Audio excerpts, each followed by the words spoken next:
যে আল্লাহ রাব্বুল আলামিন আরবি বছরের এমন একটা গুরুত্বপূর্ণ মাস, পবিত্র রজব মাস, আজকে 7ম দিন।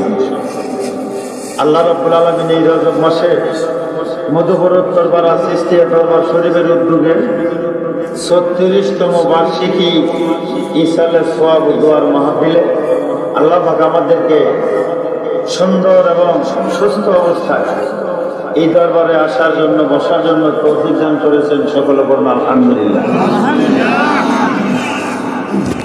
আজকে আমি শ্রদ্ধা ভরে স্মরণ করছি বাংলা ও ভারতের অন্যতম হাদি মুফতি আজম, বহু ভাষাবিদ, 4 তরিকার পীরে কামেল আলহাজ সৈয়দ আবুল হাসান আল চিশতি আজমেরি রহমাতুল্লাহ আলাইহি সাহেব।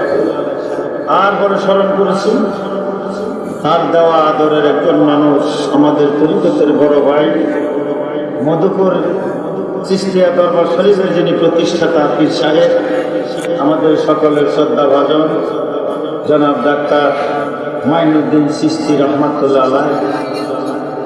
আজকে যিনি সভাপতির আসনে আছেন, হুজুর যাকে দায়িত্ব দিয়ে গেছেন আমাদের শ্রদ্ধাভাজন জনাব মোহাম্মদ আব্দুর রাজ্জাক মিলন সাহেব, প্রধান অতিথি জনাব আলহাজ ফকির মাহবুব আনন্দ সফর, যাই হোক বিশেষ অতিথি মহোদয়, আমাদের মাঝে যিনি বক্তা হিসেবে আগমন করেছেন, আমার আগে আলোচনা করলেন মৌলানা আমজাদ হোসেন জিহাদি সাহেব, বগুড়া নিবাসী, হুজুরের খলিফা। আমার পরে যিনি আলোচনা করবেন আমার সফিপুরের কৃতি সন্তান, পশ্চিম এলাকায় তার বাড়ি, পূর্ব এলাকায় আমার বাড়ি, জনাব আইনুল হক ফিরোজী সাহেব। অন্যান্য ওলামা একরামগণ, বিভিন্ন তরিকতের ভাইয়েরা, পর্দার আড়ালে আমার সরল অবলা মা ও বোনেরা, কিছুক্ষণ আগে আমার পাশে এসে বসলেন আমার গোপালপুরের ভাই, অন্যান্য তরিকতে কাদরিয়া, চিশতিয়া, নকশবন্দিয়া, মুজাদ্দিয়া তরিকতে যারাই আছেন সকলকে আমার আরেকবার সালাম, আসসালামু আলাইকুম ওয়া রাহমাতুল্লাহ। এই মাসটা হইল রজব মাস। এই মাসটা হইল আল্লাহর মাস। সুবহানাল্লাহ। অন্য কোন রেওয়াতে আসলে মুহররম মাস আল্লাহর মাস, রজব মাস আল্লাহর মাস, শাবান মাস নবীর মাস, রমজান মাস উম্মতের মাস। সুবহানাল্লাহ। রজবের চাঁদ আকাশে উদিত হইলেই আল্লাহ নবী 2 হাত তুলে দোয়া করতেন, আল্লাহ এই রজব, শাবান এবং রমজানের রহমত বরকত আমাদেরকে তুমি দান করো। সুবহানাল্লাহ। শুধু তাই না, আর এই রজব মাসের 6 তারিখ এই গত রাত্রিতে লক্ষ লক্ষ আশেক পাঠক, আমরা যে চিশতিয়া তরিকা করি, এই তরিকতের যিনি ইমাম, আজমেরি গরিবে নওয়াজ, হিন্দুস্তানের রাজা, খাজায়ে খাজগান, আতায়ে রাসূল হযরত খাজা মাইনুদ্দিন হাসান সানজিরি চিশতি রহমাতুল্লাহ আলাইহি পুরোর শরীফ আজকে সকালে আখেরি মোনাজাত হয়েছে এই কখন রাস্তা মধুপুরের জমিনে। সুবহানাল্লাহ। আজাদ দরবারে আসছে, তার নাম হচ্ছে মাইনুদ্দিন। এবং মানে যদি তার মানে নেওলা খালো নাম করবো না রে দেখবে মালভর যখন মুসলমানরা খুলে এলো না, কখন করে 4 দিন থাকুন যাবো না, গরম দিয়ে যাবো না, কথা কই।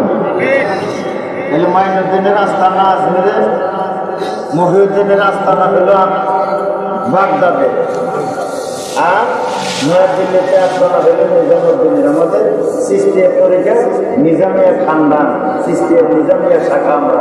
সুবহানাল্লাহ।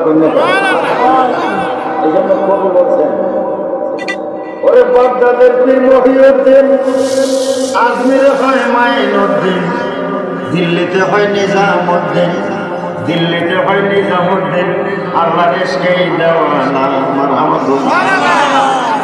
তাহলে যারাই ওলি হয় তারাই নদীর প্রেমে ফানা হয়, যারাই ওলি হয় তারাই দরুদ মিলাদ করে, যারাই ওলি হয় তারাই আল্লাহর জিকির করে, যারাই ওলি হয় তারাই মানুষের সেবা করে, যারাই ওলি হয় তারাই মানুষের জন্য দোয়া করে। কতদিন ওলিরা জীবনে মানুষের প্রতি হিংসা করে কি? কারণ রাসূলের যে আদর্শ, যে গুণ, ওলিদের ভিতরে সেই গুণ। এই জন্য বাবারা, বন্ধুরা, আজকে মধুপুরের মানুষ ধন্য। আমার হুজুর যাকে খেলাফত দিয়েছিলেন তার নামটা ছিল মাইনুদ্দিন। মাইনুদ্দিন শব্দের অর্থ হইল দিনের রক্ষাকারী, মহিউদ্দিন শব্দের অর্থ হইল দিনের সাহায্যকারী। সুবহানাল্লাহ। আইন আছে, আইনের রক্ষাকারী থাকুন না, কথা বলেন না। আইন আছে হাইকোর্টে, এই আইন রক্ষা করে পুলিশে। কথা কয় মামা কিয়া ভাইব নাট্য করা বলবো ঠিক কথাটা থেকে ভাই যারা দেয় কাঠে বলে আর ডেরি পাঁচটা বগের বলে তবগের কোন রাখবো ঠিক কিনা লোক চালাই থাকুন না করবো সারা ভাই কথা কই না খিদা লাগলে খেতে দিতে আসেনি না আর যেভাবে বলছো এটা তরিকার মাসের বহাওয়া নেই তরিকতের মাহফিলে ভুল করে বসতে হয় গায়ে গায়ে লাগাইয়া বসে না সত্যি আমি তো ছাড়লো না যত ভাগে পাবেন তত পাবালে দুঃখ হবো আপনার লোক আমার লোকে খালি সারাসারি বুঝবেন না এটা আমার কথা না নবীর হাদিস ঘরের বউর লোকের তার ঘেঁষাঘেঁষি নেয় অন্যকে নারাই সকালে হবে এই কাজের মধ্যে একটা কথা কাজে আর বউ যদি মা গোসল থাকে হাত ব্যবহার যদি থাকে তাহলে যদি বুকের লোকে বুক মিলিয়া সারা রাত থাকুন যায় পরের দিন সকালে পান বানাবার করে আরেকটা বেশি করে নেব আর যদি আপনি থাকেন এমপি করে হ্যাঁ থাকে এমপি করে নবী বলছেন সারাদিনে যে কোনো একটা কথা লইয়া তরকারিতে লবণ বেশি হয়েছে এখানে নেই বেড়ে বেড়ে বারবার পারে এই জন্য 3 জায়গায় রাসূল বলছেন ভাত টাকা যাবে না এটা নবীর হাদিস সুবহানাল্লাহ বলেন কয় জায়গা কথার আওয়াজ জোরে বল তার 1 নাম্বার আশিকের মজলিস ওয়াজের মজলিস জিকিরের মজলিস 3টা মিলা হলো এক মজলিস সুবহানাল্লাহ কয়টা মজলিস একটু খেয়াল করবেন আশিকের মজলিস জিকিরের মজলিস ওয়াজের মজলিস এই 3 মজলিসে ফাঁক রাখা যাবে না 1 নাম্বার 2 নাম্বার নামাজের কাতারে ফাঁক রাখা যাবে না 3 নাম্বার স্বামী স্ত্রী যখন বিছানায় ঘুমাবো তখনও ফাঁক রাখা যাবে না যারে যত ধরন যায় এটা আমার কথা না নবীর কথা সুবহানাল্লাহ বড় বড় মৌলবী মধুপুরগুলো অভাব নাই এই যে আওয়াজ গেতেছে বাসস্ট্যান্ড পর্যন্ত কত জোরে কোন টাকা আর জেনে ওয়াজ কথা ঘরে বসে প্রিন্সিপাল হইলো 3 জন নীল সব কইছে মৌলবীরা কথা কেন ভাবছে বললাম গো 3টা প্রিন্সিপাল বলে ঘরের মাঝেই আছে কথা